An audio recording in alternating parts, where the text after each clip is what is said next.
กราบสบายดีทุกคนเด้อสบายดีวันฝนตกมื้อนี้พายุเขาลาวเด้อพี่น้องแต่อันอุตุแจ้งมาว่าวันที่18-20เนาะแต่ว่ามื้อนี้เป็นมื้อทำอิฐมื้อคืนนี่ฝนตกเบิดคืนแล้วมื้อนี้ก็เบิดมื้อออกไปใส่บ่ได้พี่น้องแม่น้อยก็เลยเฮ็ดเมนูบ้านๆกินคือตำป่นมะเขือกินกับผักหลายอย่างผักตำหัวตำเกลือนี่แหละข้าวเหนียวพี่น้องมาเด้อมากินน้ำพริกหน่อยเด้อ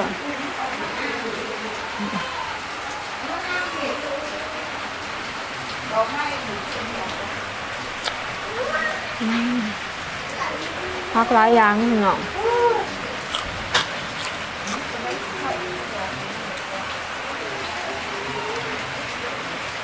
ฝนตกเบิดมื้อมื้อนี้ทั้งเทได้ยินว่าน้ำขึ้นนะคะบาดอ่ำท่วงนะ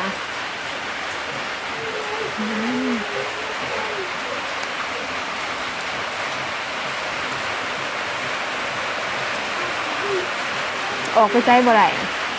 ก็คือยังกะหยาพี่น้องฝนตกริมเลยอยู่ก็เลยฮะ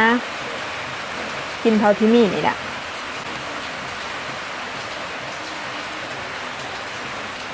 ออกไปซื้อกับบ่ได้ฝนตกริมเลยเนาะน้ำกระชุนเนาะไม่แบบนี้เนาะ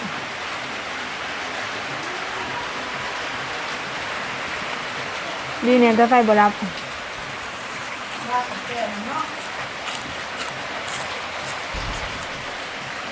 แซ่บหน่อยมากินน้ำหน่อยเด้อ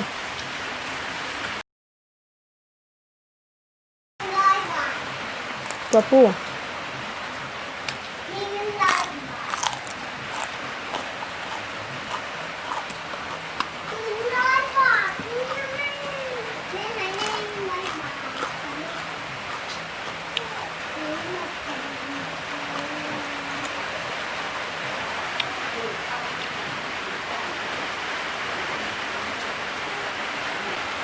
น้องปนมะเขือค่ะพี่น้อง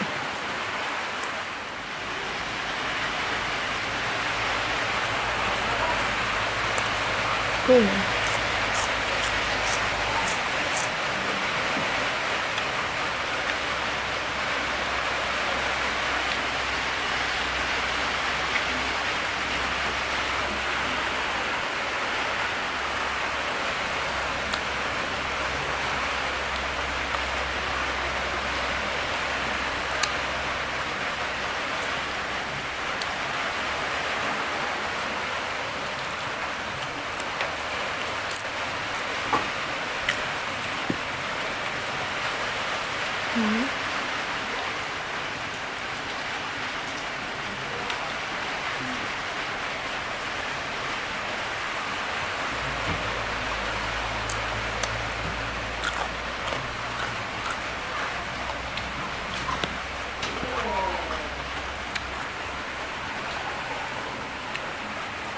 หมักจะเบอร์ตก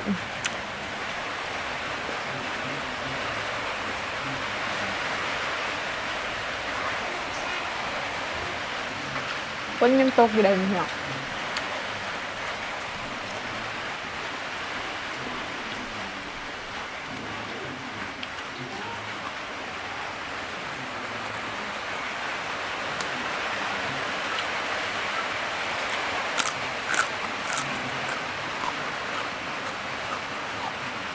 เมนูพักเกินเหมือน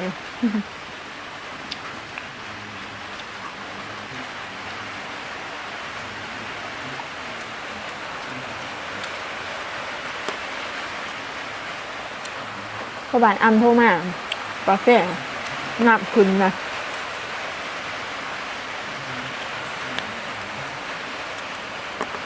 ต้นโทรหากันนะนับว่าถ้าเด็กขึ้นไลฟ์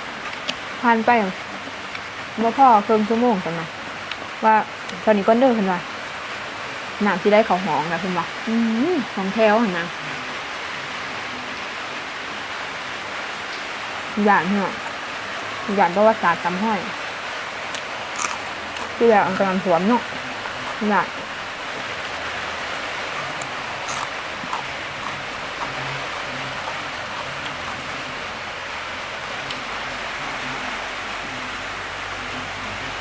ยานน้ำขึ้นที่เก่าที่แบบอาหารสวนปากเซ่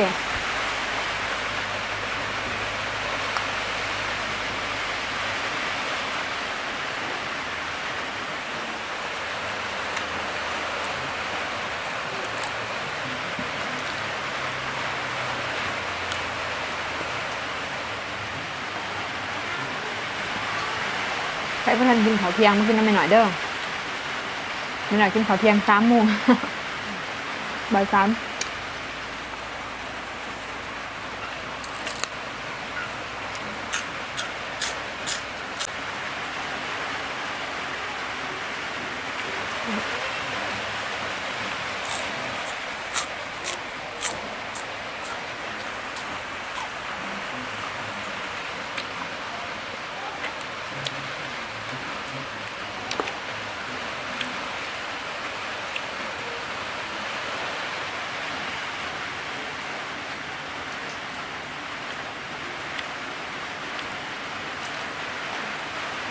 ปีกแล้วก็มาปน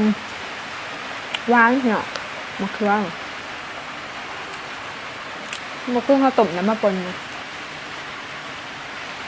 หอมหวาน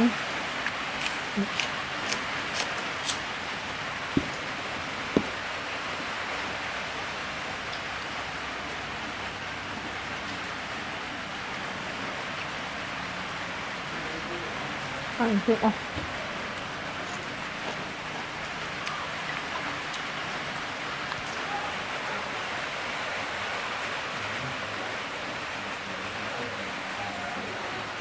มักจะเวอร์ปากซอง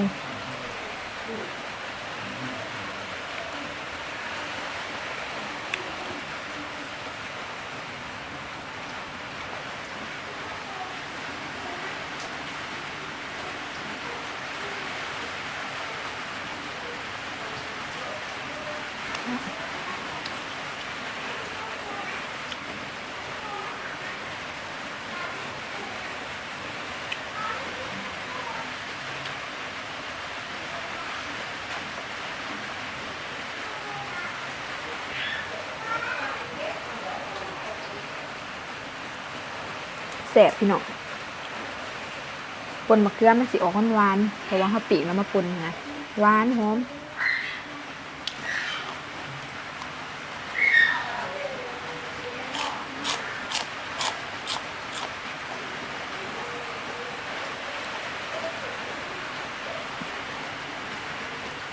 มากินน้ำไม่หน่อยเด้อ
หวาน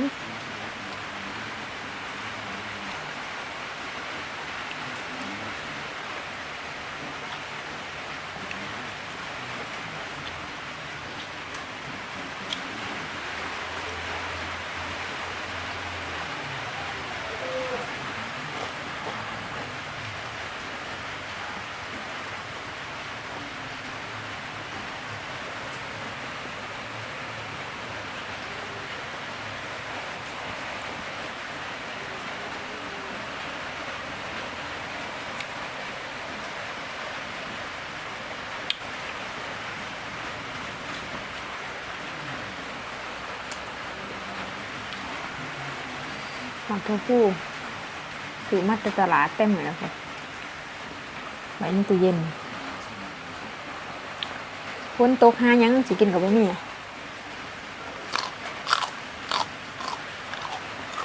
ก็พักก็หนาแห้ง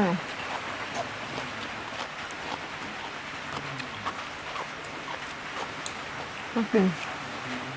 ประหยัดงบไปอีกเลยพี่น้อง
เซเวอร์คุยปนมะเขือ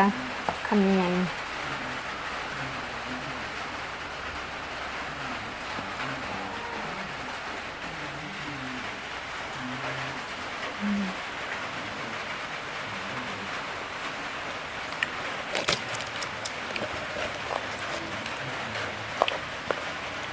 เกือบเบิดติด